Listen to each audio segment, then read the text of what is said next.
I think you can make an honest profit in this country, and that's the strength of our capitalist system, and we can never let go of that. I'm a real big believer in that. The question then comes down to is what you're saying is the way the insurance companies run their business. You can't go in there and tell them and dictate that, 20 million or 25 million is too much for a CEO, and that may be offensive. Someone's got to pay it, and that's going to be everybody. Or you should say 33% of running your corporation is administrative. There's got to be better ways of doing it. But the way we do that is to streamline their own processes and such, and say, you got to be able to cover these particular conditions pre-existing. You've got to be able to lower these premiums. And the way you do that, to be very honest, and I know there's tremendous opposition here in the front here, is the public option.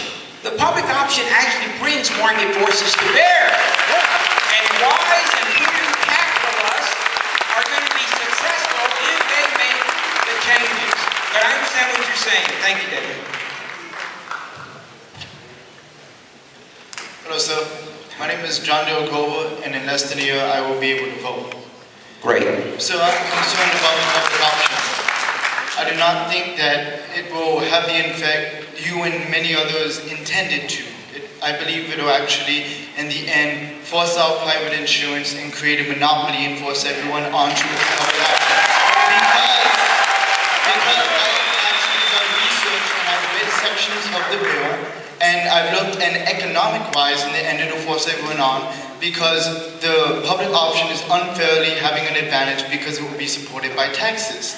And also, sir, that people, because the bill will create a universal standard, if people are happy with their insurance, they will be forced to switch, possibly to government option in order to make that work.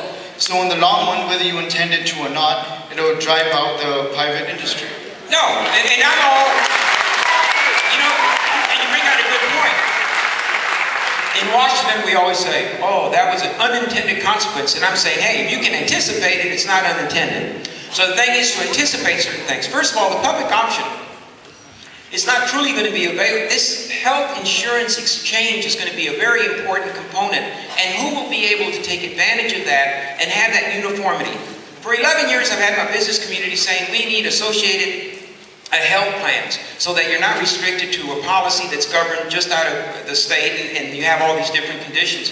Well, that's what the exchange is all about, but it's not going to drive private insurers out. They're not going to have to put their policy into the mix of the exchange. They'll still be out there. So if you want other kind of coverage that is beyond the standard requirements, which would be base requirements, which I think are pretty good, you will still be able to do that. No one is taking away your option. I assure you no one is taking away your option. And I can guarantee you that you still will have private insurance companies. Now, all of you are going to say, gosh, we need them all out there. Hey, come on. 3 or 4, maybe just 3, insurance companies have about 65% of the insurance business in about 36 to 38 of our states. That's not competition. We all say, oh, we need competition. We don't have competition right now. There is no competition. There is going to be competition. When someone says, I'm for fair competition. I love everybody coming. I want for fair competition. Usually that means I prefer not to have any competition. Or they say, I want a level playing field, meaning let me level everybody out of the way.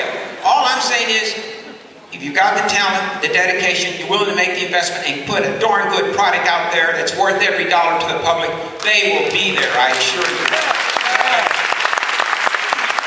Make sure you register to vote.